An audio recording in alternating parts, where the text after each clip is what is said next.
Shalom sahabat yang baik hati, salam sehat selalu bagi kita semuanya. Marilah kita bersatu di dalam doa. Allah Bapa dalam Yesus Kristus, terima kasih Tuhan buat segala kebaikan-Mu di dalam hidup kami. Kami sungguh bersyukur Tuhan untuk perlindungan-Mu, untuk penyertaan-Mu bagi kami hingga kami boleh ada sampai saat ini.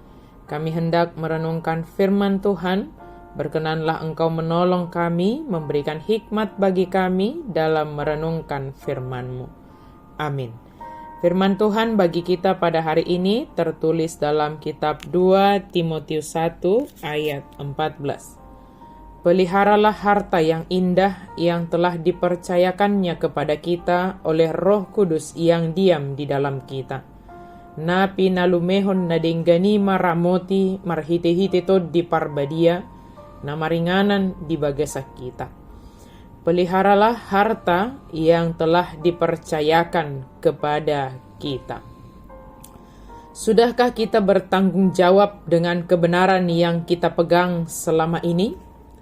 Pikirkanlah langkah apa yang akan kita ambil, yang akan kita lakukan untuk bisa mewujud nyatakan tanggung jawab yang dipercayakan kepada kita dalam memelihara iman.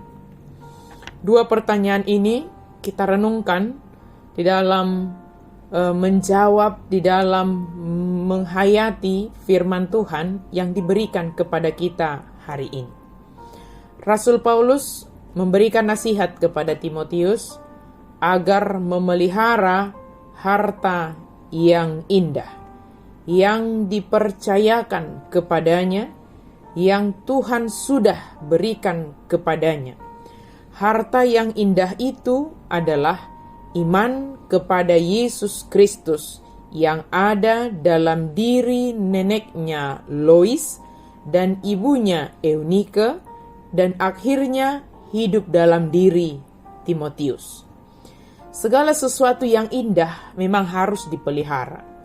Jika tidak, bisa saja menjadi kusam dan jelek. Iman harus dihayati dan dipraktekkan dalam hidup sehari-hari. Ada banyak hal indah lain yang Tuhan percayakan kepada kita.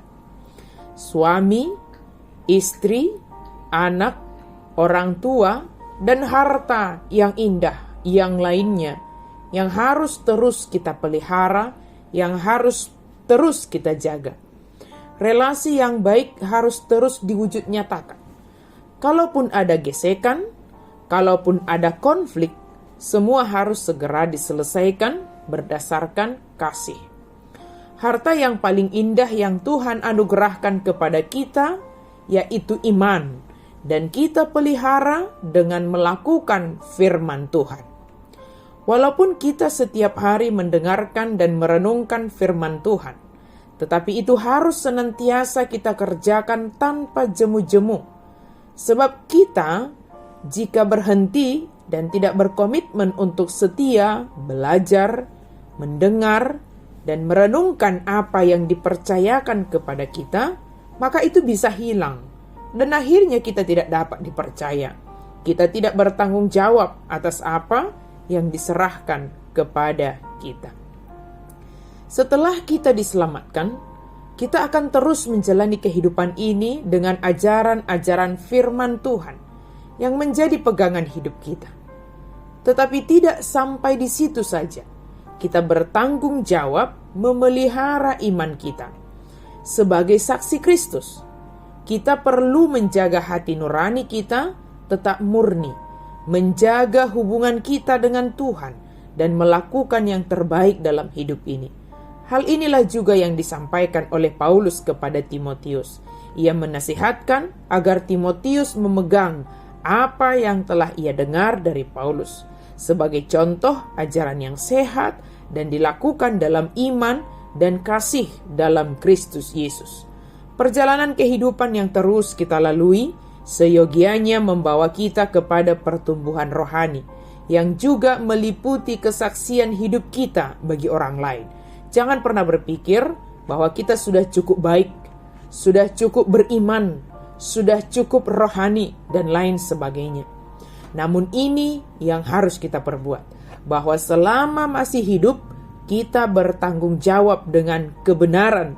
Kebenaran berdasarkan firman Tuhan menjadi pegangan hidup kita dengan terus melakukan dan memelihara firman Tuhan sebagai wujud iman dan pertumbuhan iman kita setiap hari.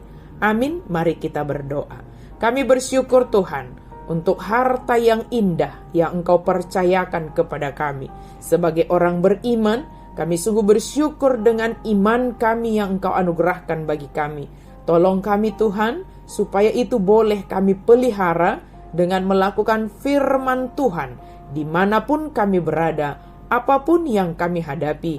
Kebenaran firman Tuhan menjadi pedoman hidup kami, dan dengan itu kami bertanggung jawab di dalam melakukan apa yang Engkau percayakan kepada kami.